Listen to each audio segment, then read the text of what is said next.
Welcome to Rich Planet TV. I'm Richard D. Hall. I have discussed the moon landings on previous shows, and this subject can be a very hot potato. Whatever your opinion is on whether in 1969 Neil Armstrong walked on the lunar surface or not, I think you will be very interested to see the evidence and analysis put forward in today's show. To help me delve into some more moon mission evidence, I'd like to welcome back onto the show Andrew Johnson. Welcome, Andrew. Thanks for inviting me back, Richard.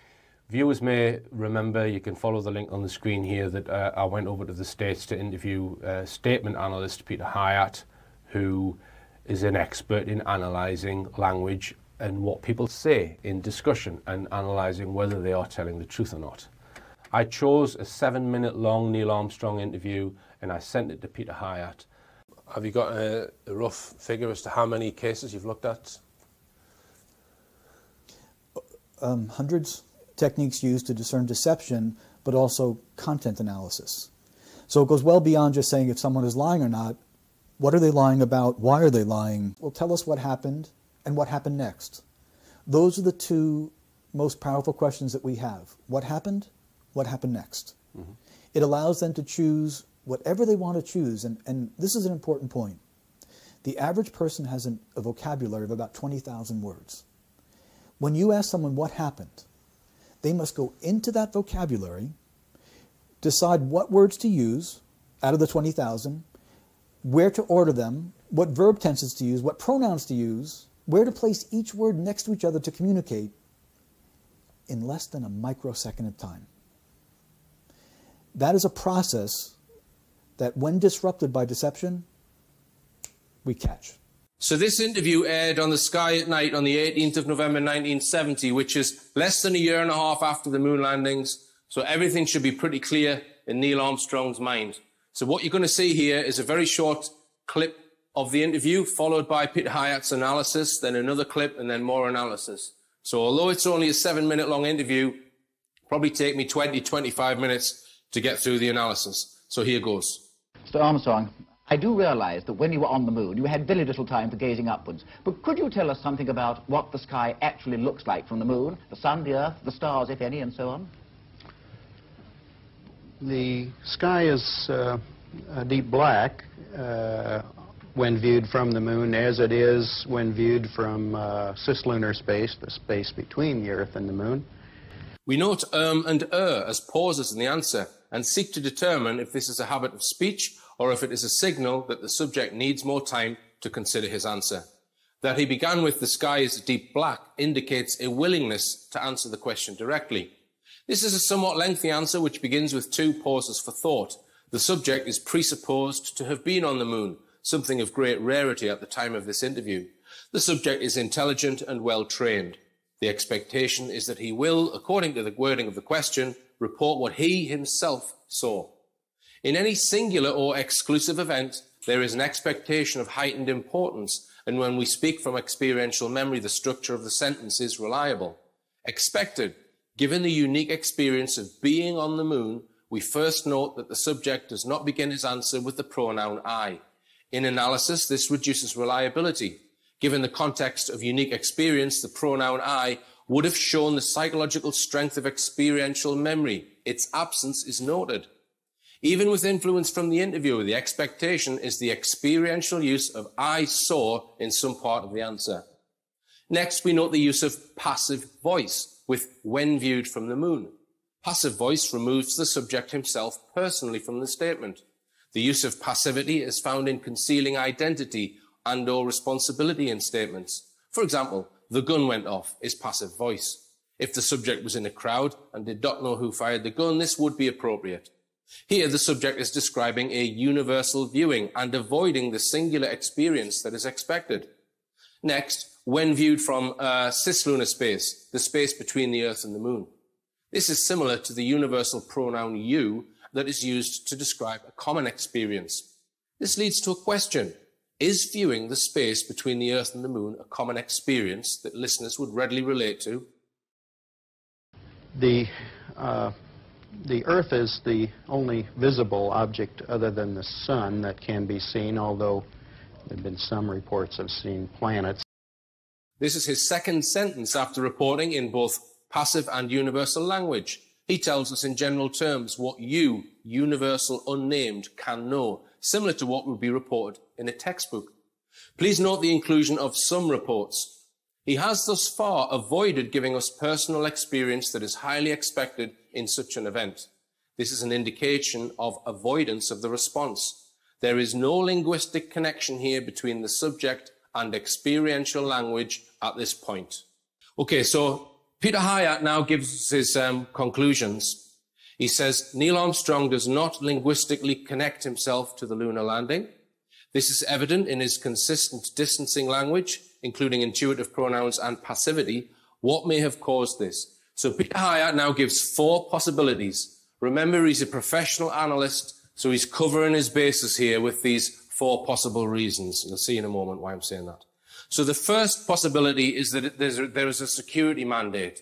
So Neil Armstrong's been told, you're not allowed to tell anyone. The second is that this is his baseline. So in other words, he talks like this all the time, even when he's talking to his wife. So say his wife said, Neil, did you enjoy yourself at the pub? He would say, when you go to the pub, you do enjoy yourself if you have a beer with your friends. He goes around talking like that, right? So I don't put much credibility in option 2. Option 3, he's a liar. He's deceptive. Lack of commitment mimics deceptive language. The lack of personal commitment in context is stark. The 4th is unknown. Okay, so he's hedging his bets a little bit. But I know where my belief lies there. Personally, I think it's number 3. I don't think Neil Armstrong walked on the lunar surface. And you've also got to bear in mind here that Peter Hyatt is an American who completely believed the Apollo story. He wasn't aware of any conspiracy stuff before he did this analysis. So this is a 100% believer. Okay? So in his emails with me after he did this analysis, this is what he said.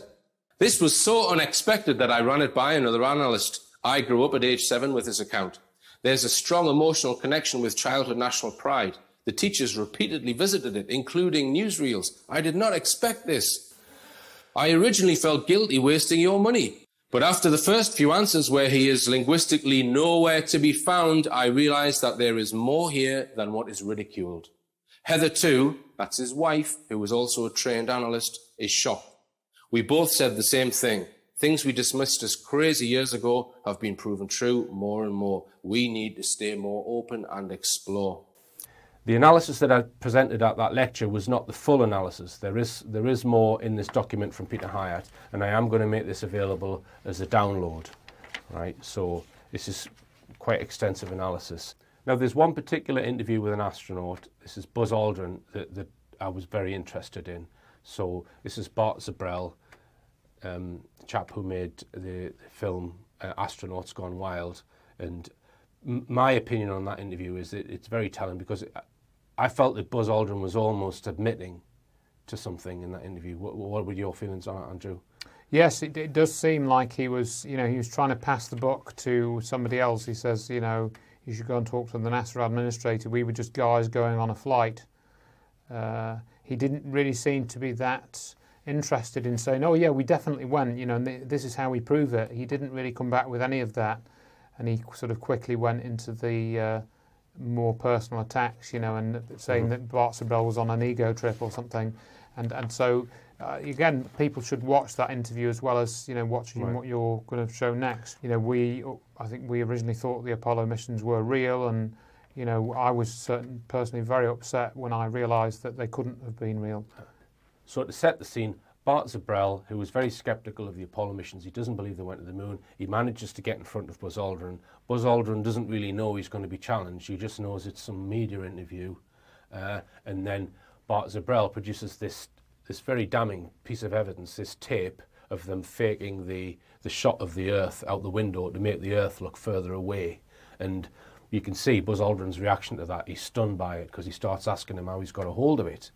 That's right, and that film is in A Funny Thing Happened on the Way to the Moon. That clip is shown in bits in Astronauts Gone Wild, but if they want to see the whole clip, that's in the other film of Bart Sibrel's, which is A Funny Thing Happened on the Way to the Moon.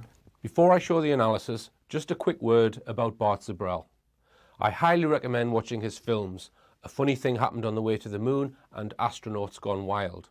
In researching and making these films, Bart Sibrel has showed great resourcefulness and courage in bringing to light new information about the validity of the Apollo missions and shining a light on the astronauts involved. So I would like to thank him for all his hard work. Now, I sent professional statement analyst Peter Hyatt a transcript of Bart Sibrel's Buzz Aldrin interview with the intention of finding out from Buzz Aldrin's own words whether he was lying and what might be being concealed. I mean, do you have Neil Armstrong interviewed already? The interview begins with the subject posing a question about his flight team member. Please consider this is a possible defensive posture on the part of the subject. In a prior interview, there was a linguistic reluctance to commit to information about the lunar landing. The analysis of that interview concluded that this could be from a number of reasons with two dominant themes. One, the subject did not experience lunar landing. Two, the subject did experience lunar landing but was under strict orders to not disclose information about such as part of national security. Here we may consider that the subject, Aldrin, does not wish to be psychologically alone with the possible disclosure of classified information.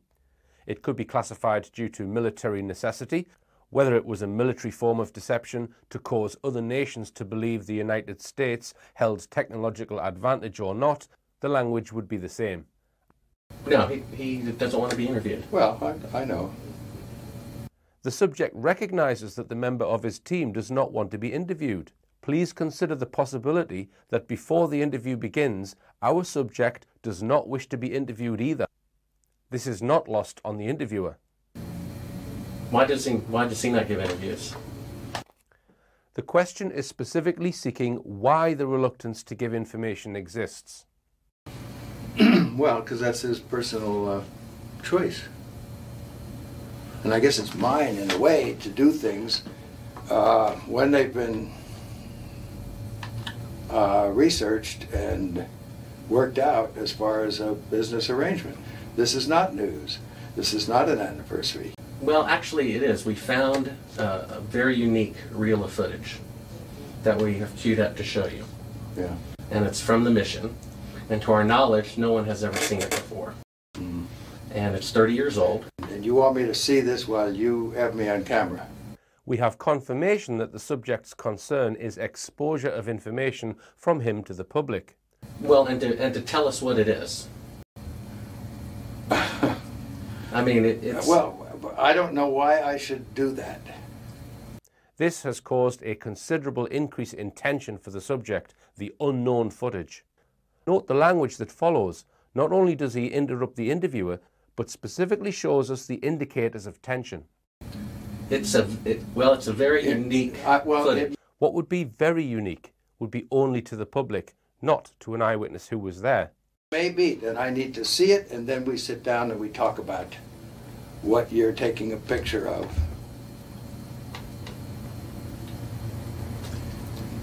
I don't see where there's an advantage in it for me to do what you're asking me to do. I see all sorts of pitfalls.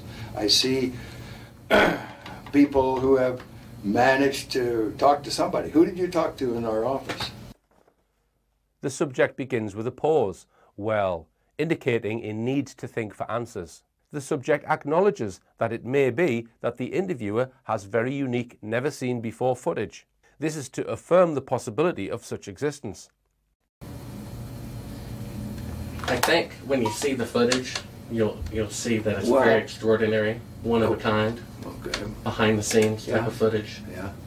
Well, if it is, why do you have access to something that no one else has seen before? He now turns into the interviewer. Trust is broken as he challenges the interviewer, not with how, but why. This reduces sensitivity towards the footage down and sensitivity personally towards the interviewer upward. Serendipity, I guess. And it was recorded on the 18th Of what? of July, 1969.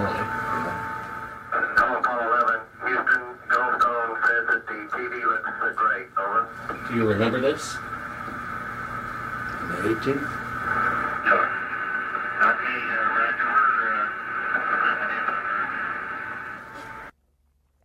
Aldrin watches the footage. The footage shows the Earth filmed from within the Apollo 11 spacecraft at a time when the mission was supposed to be halfway to the Moon. The footage shows the astronauts filming the Earth from the back of the spacecraft through a circular window a number of feet away.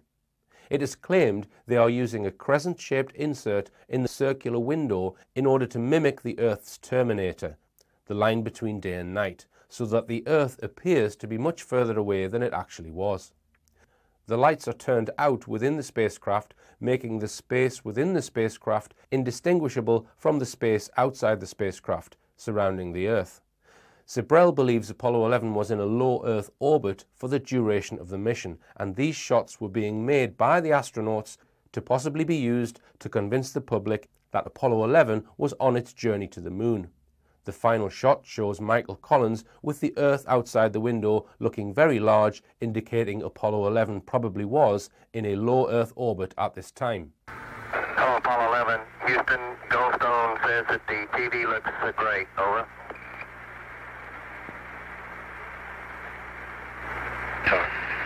Okay, Roger. We're coming in on Earth. Roger, Neil. We just wanted a narrative such that we can, when we get the playback, we can sort of correlate what we're seeing. Thank you very much. Well, we shut out the sun coming in some of the other windows into the spacecraft, so it's looking through the number one window, and there isn't any reflected light. And we only have one window that has a view of the Earth, and it's filled up with the TV camera. South America becomes invisible just off beyond the terminator or inside the shadow. We can see the oceans with a definite blue cast, see white bands of major cloud formations across the Earth. Roger, the ATC is working real well. The F-22 looks good, over. Hello, Apollo 11, Houston, did you copy, over? Roger, we copied that, Charlie. Roger, your transmissions the last couple of times have been about 2 by, over. Okay, how do you read me now? Right, you're 5 by now.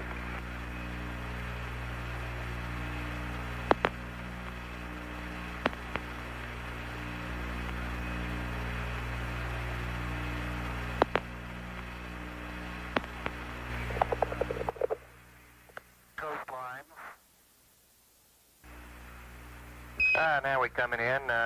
Can't quite make out who that had.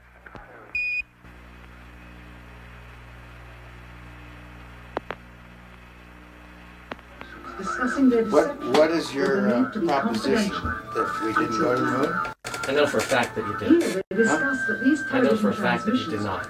You know for a fact that we did not. That's correct. And you'll see this tape proves that. Okay, well, I'm not interested in satisfying your suppositions when there's all this evidence that we did. This is an unexpected and weak assertion. It goes to evidence. This is a subtle form of distancing language. When one experiences something personally, particularly something that is dramatic or historic, the expected language will always be his personal experience. The subject will not have need for nor interest in evidence. This is the psychological wall of truth that shows itself strongly in language. It is not here. This proves, as you see, that you were using the window to demonstrate that you were halfway to the moon when you were Turn the camera off, please. Turn the camera off. I know for a fact, we've had this analyzed, and this is the window, and it's dated by an atomic clock at the Goldstone tracking station, which is on the tape. Well, you're talking to the wrong guy. Why don't you talk to the administrator at NASA? We're passengers. We're guys going on a flight. Yes, it does seem like he was trying to pass the buck to somebody else. He says, you should go and talk to the NASA administrator. We were just guys going on a flight. And this makes you the real famous person that has discovered this and reveals all this stuff. What an ego you must have to want to propel yourself like this. In any interview, the interviewer will get one of two impressions. Either the subject is working with them to facilitate the flow of information, or he is working against the interview to hinder it. Buzz Aldrin began with a defensive posture. He introduced payment, representation, but also the sensitive topic of authority. Our subject was acutely aware of the need, even years later, for official permission to speak freely. This is in fact something that did come out of this interview as part of the analysis conclusion. Aldrin does need permission to freely choose to share information about a mission many years prior. This is evident from his words regarding his fellow astronauts' choice. Why is this? Although money was mentioned, which may go back to an official position where being paid for appearances needed approval, it does not appear strongly linked in the language. Classified information. Information remains classified for many decades. Those with experiential memory of a historical event will have it reflected in their language.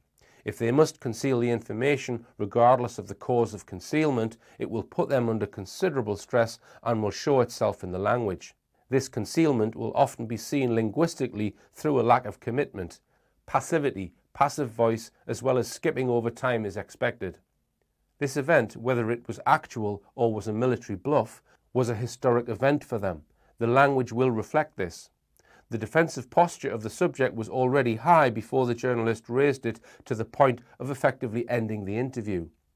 The origin of defensive posture and sensitivity towards the topic itself is not known here. And interestingly, around that time, that's when Buzz Aldrin punches him in the face, isn't it?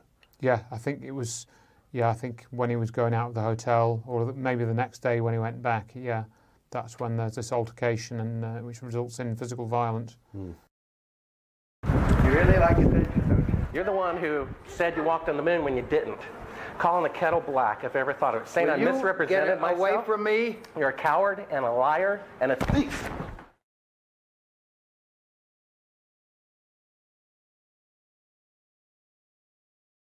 Okay, so what's going on here? If they didn't land Apollo 11 on the moon, did they land 12 or 14 or 15? Because there are 6 missions that NASA claim landed on the moon. Did any of them go? Were they getting a bit nearer each time? Well, let's present some evidence from Apollo 17, the last mission which supposedly landed on the lunar surface. Here are 2 photographs from that mission. If we look at the top one, we've featured this on Rich Planet before, but I think it's important to go through it again. So what we're led to believe here, if you just look at the top image, is that the lunar lander's come down, it's landed on the lunar surface, the astronauts have got out, they've climbed down this ladder, and they've walked towards the camera. One of them's turned round and taken a snapshot of the lunar lander with some hills in the background. They've then continued walking in the same direction, 150 meters. One of them has then started doing a little experiment. The other one turns around and takes a photograph of him with the background. So you can see the lunar lander here in the 2 shots. Now just look at the backdrops. Look how similar they are. Look at Hill B here with this shading on it. What are the chances on Earth if me and you get out of a car and I take a photograph of the car, and then we walk 150 meters down the road and I take a photograph of you with a car in the background? What are the chances of getting an almost identical backdrop? It doesn't look good for NASA. And this doesn't prove that Apollo 17 didn't land. It just proves that they've faked some photographs in a studio. Just to point out, I don't read from Wikipedia because it represents truth. I read from Wikipedia because it represents the official narrative. It represents what NASA has told the public. So this is the first comment I want to draw people's attention to. Apollo set major milestones in human spaceflight. It stands alone in sending manned missions beyond low Earth orbit and landing humans on another celestial body. So just consider that. Nobody else, no country, no organization other than the Apollo moon missions have sent anyone beyond low Earth orbit. Now, if you consider the evidence that I've just presented, it's quite possible that those Apollo moon missions did not go beyond low Earth orbit. My name is Kelly Smith, and I work on navigation and guidance for Orion.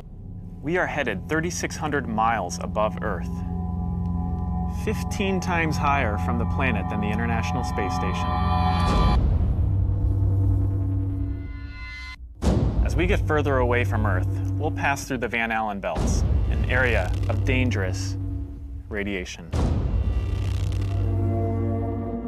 Radiation like this could harm the guidance systems, onboard computers, or other electronics on Orion. Naturally, we have to pass through this danger zone twice, once up and once back. We must solve these challenges before we send people through this region of space. We must solve these challenges before we send people through this region of space. We must solve these challenges before we send people through this region of space. So what this is telling me, none of them have gone beyond low Earth orbit. Here's another quote from Wikipedia. The first manned flight of Orion, that's the new rocket that they're developing, and SLA, Exploration Mission 2, EM2, is to launch between 2019 and 2021. It is a 10 to 14 day mission planned to place a crew of 4 into lunar orbit. So it's going to take them till 2020 just to get a man to orbit the moon. Now, according to NASA, there were 8 missions in the 1960s which orbited the moon with men in the spacecraft. That was 50 years ago. So why is it taking them up until 2020 to do the same? In my opinion, this is more evidence that those 1960s missions probably did not go anywhere near the moon. Gerard White has done many videos on the Apollo hoax, many different aspects. Because he has a scientific background in geology, doesn't he? I think something like that, yes, yes. And how he's from this spectroscopy graph, he's worked out the percentages of the various different elements. Yes, and this video is called a Chinese road trip, I'm sure you... So it's Moon Faker, Chinese road trip. So you'd need to watch that to get the full details. And you probably need to watch it twice as well, because it's very, very dense with details. Right. Now, the rocks that the Apollo missions allegedly brought back, I can put this graphic up from Gerard White's video. This shows a picture of the moon, and the numbers there, 12, 14, 16, denote the various Apollo missions. So we've got Apollo 12 there, Apollo 14, 16, 11, 17. So this is where Apollo allegedly landed on the moon, the various sites. And the white arrow there we can see, this is where the Chinese rover landed and took samples in that area. Now, the rocks that supposedly came back from the moon, you can get scientific data which has all been published on the chemical composition of those rocks. And the makeup of those rocks is very similar from the 6 Apollo sites, as he describes in the film. Right? But what Gerard White has then done is compared the Chinese results with the published results that NASA have put out on the rocks. And what he finds is that someone's lying. Yeah. Someone's lying. Yeah. So let's just look at magnesium. Like I say, in order to get the full reference and the reasoning or how these graphs have been derived, you need to watch the video. But we've got magnesium here. We see on the right-hand side there, that's the Chang'e 3, the Chinese mission, 0.2% for magnesium. And we've got all of the Apollo missions, Apollo 11, 12, 14, 15, 16, much, much higher. And we can just zip through the various different elements. Aluminium, again, Chang'e 3, much, much lower in aluminium. Silicon, calcium, titanium, chromium, strontium, yttrium, and zirconium. So the rocks that China have analysed are totally different, different in almost every way to what NASA have allegedly brought back from the moon. And I think Gerard White suggests that the ones that Apollo claimed to be from the moon, they're just from some remote part of the Earth, probably. That's what he suggests. Yeah, I think he makes some comparisons to certain Earth geology to draw that conclusion. It is a very detailed video and very, very well done. Now, you've got some more moon evidence you wanted to... Well, there's just a few things I think that are probably worth adding, which have, again, more recent ones that have come up. The first one is this clip of Don Pettit, who's this NASA astronaut who basically will play the clip. It's very, very short. And this was released in an IB Times video, which I think was a collation of little sound bites from people that work at ESA, the European Space Agency, and a few other people. One of whom was this Don Pettit character who says that they've destroyed the technology that took them to the moon. Well, let's have a look at that then. I'd go to the moon in a nanosecond. The problem is we don't have the technology to do that anymore. We used to, but we destroyed that technology, and it's a painful process to build it back again. They just chucked it in the skip then, though. And for example, somebody wrote to me fairly recently because I'd mentioned the Wernher von Braun description of how you'd need a rocket which was 10 times bigger than Apollo. It's in his book, Conquest of the Moon. All right then, Andrew. Thanks very much again.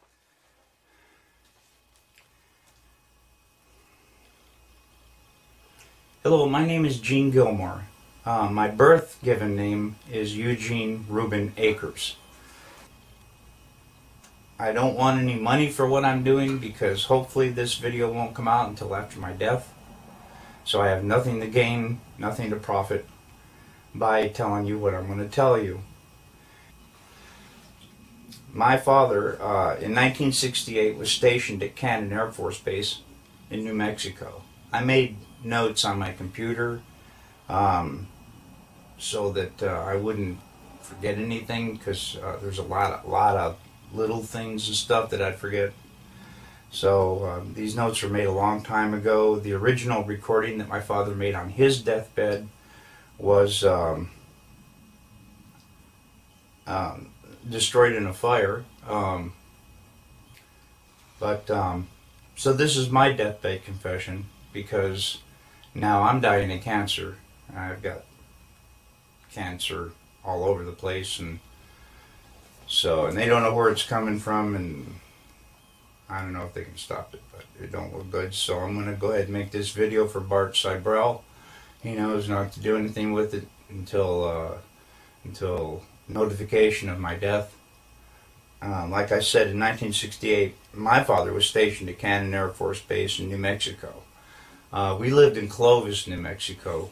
He was in the military police for over 20 years, and on his deathbed in 2002, we made a recording of what happened. Now, I already told you what happened to the recording. I was born in 1955. So in 1969, I was 14 years old. I vividly remember the Apollo 11 coming down, landing on the moon, they're walking around and all that stuff. Anyway, I never questioned that until my dad told me what he told me on his deathbed. I've never known my dad to lie. To get caught lying was worse than whatever it was you did to begin with. I remember going to school with long sleeve shirts on to hide the purple welts. You did not lie in our house, that's for sure. Dad had a really bad attitude towards lying. Excuse me again. Okay, anyway, this is the story that my dad told me on his deathbed.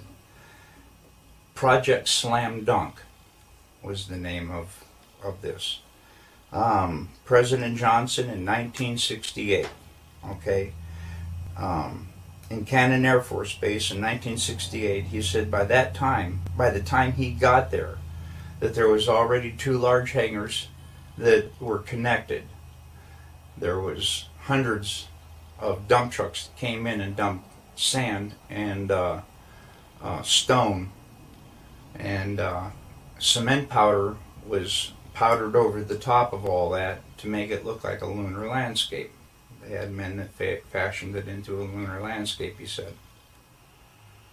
Okay, I've never known my dad to lie, so this all took me by surprise.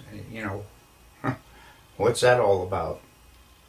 So anyway, he said that in front of the airplane hangars was pole framing with large canvas tents that was concealing the inside of the staging area. Inside the staging area, on flatbed trucks, was uncrated the lunar lander that was reassembled back inside the hangars. All of the walls were painted flat black, and the ceilings as well. He was sworn to secrecy by the NSA, and they would put him in prison for breaking that oath. When Dad saw the moon landing on TV, he cried. He said he knew that what he had witnessed on TV was exactly what they recorded in that hangar. Dad was one of 3 guards that guarded the inside of the front entrance. There was a list of 15 people who could enter. No one else was allowed by order of President Johnson. And here is that list. And I gave it to Bart Sibrel as well. And he checked out a lot of these names, and he says he can verify a lot of these people and what they do. And I come across a couple myself. Anyway, President Johnson, Neil Armstrong, Edwin Alden, Werner von Braun, Robert Emenegger, Gene Kranz, James Webb, Joe Kerwin, Dr. Thomas Paine, Glenn Looney, Dr. Christopher Kraft, Dr. James Van Allen, General Trudeau, Lieutenant Colonel Donald Simon, and Grant Norrie. Now, the only 2 that I really have information on is Robert Emenegger. Apparently, he did a lot of video work and stuff for the Department of Defense. So the DOD did know him, okay?